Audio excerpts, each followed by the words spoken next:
Hi friend, আজ আমি বানাবো গলদা চিংড়ি। তাই বাজার থেকে একদম টাটকা গলদা চিংড়ি কিনে আনলাম। এখনও নড়াচড়া করছে, দেখুন। একদম আমাদের সুবর্ণরেখা নদীর গলদা চিংড়ি। এরকম জ্যান্ত চিংড়ি দিয়ে যা রেসিপি বানান না কেন, যা টেস্ট হবে তা বলে বোঝানোর নেই। চিংড়ি মাছটাকে নুন হলুদ মাখিয়ে নিয়েছি। একদম গ্রামের স্টাইলে গলদা চিংড়ির পাতলা ঝোল বানাবো, পেঁয়াজ, কাঁচা লঙ্কা আর ধনেপাতা দিয়ে। তার জন্য প্রথমে চিংড়ি মাছগুলোকে ভেজে নেব। চিংড়ি মাছগুলো কেটে ধুয়ে পরিষ্কার করে রেখেছিলাম। এটা হচ্ছে আমাদের সুবর্ণরেখার গলদা চিংড়ি। আর নদীর চিংড়ির বেশি মশলা দিয়ে বানালে ভালো লাগে না। এরকম করে অবশ্যই একবার ট্রাই করুন।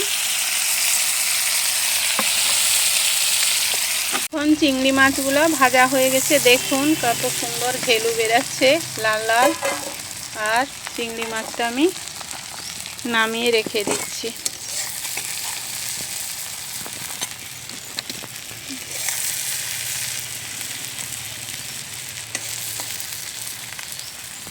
জন্য আমি তেলটা দিয়ে দিলাম।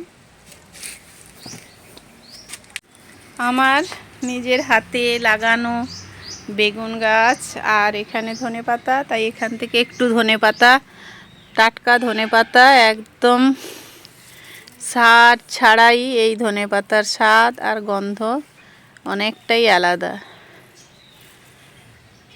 কেনা আর উনুনে চিংড়ি মাছের এরকম ঝোল বানানোর জন্য মশলাতে নিয়েছি কাঁচা লঙ্কা, ধনেপাতা, পেঁয়াজ কুচি, আদা রসুন বাটা, হলুদ, লবণ আর আলুটা কেটে ভেজে রেখেছি। আর একটা টমেটো দিয়ে আমি রান্নাটা করব।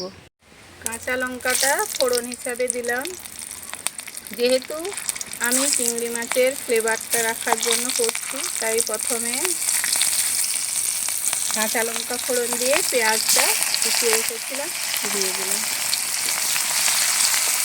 দিয়ে দিলাম। তাড়াতাড়ি পেঁয়াজটা নরম হয়ে যাবে। টমেটোটাও দিয়ে দিলাম। পেঁয়াজটা হাফ ভাজার পরে একদম গলে যাওয়া পর্যন্ত পেঁয়াজটা ভেজে নেব।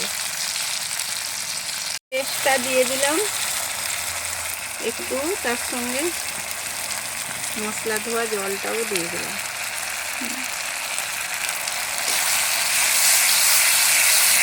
দিয়ে ভালো করে কষাবো। পরিমাণ মতো হলুদ গুঁড়া আর একটু রং করার জন্য খুব সামান্য, যেহেতু কাঁচা লঙ্কা দিয়েছি, লঙ্কা গুঁড়ি সব দিয়ে মশলাটাকে ভালো করে তেল ছাড়া পর্যন্ত কষিয়ে নিতে হবে। এটা দিয়ে দিচ্ছি যাতে ফ্লেভারটা ধনেপাতার পাওয়া যায়। আপনারা চাইলেও ধনেপাতা বেটেও দিতে পারেন।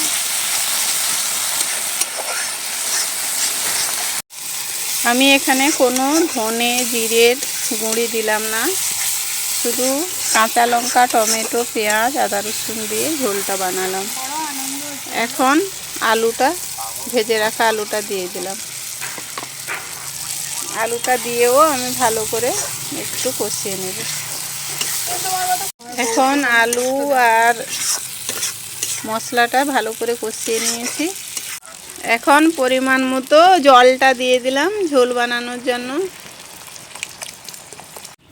এখন ঝোলটা ফুটে উঠেছে, ভেজে রাখা চিংড়ি মাছটা দিয়ে দিলাম।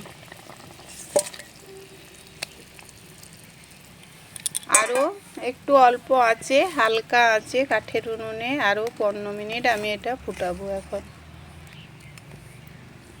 হ্যাঁ, আমার চিংড়ি মাছের ঝোল রান্না হয়ে গেছে, এখন নামিয়ে রাখবো।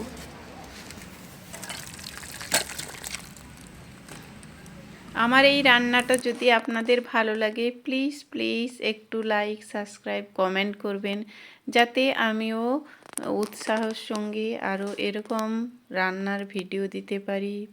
প্লিজ পাশে থাকুন, সাপোর্ট করুন আপনাদের ভালোবাসার জন্য।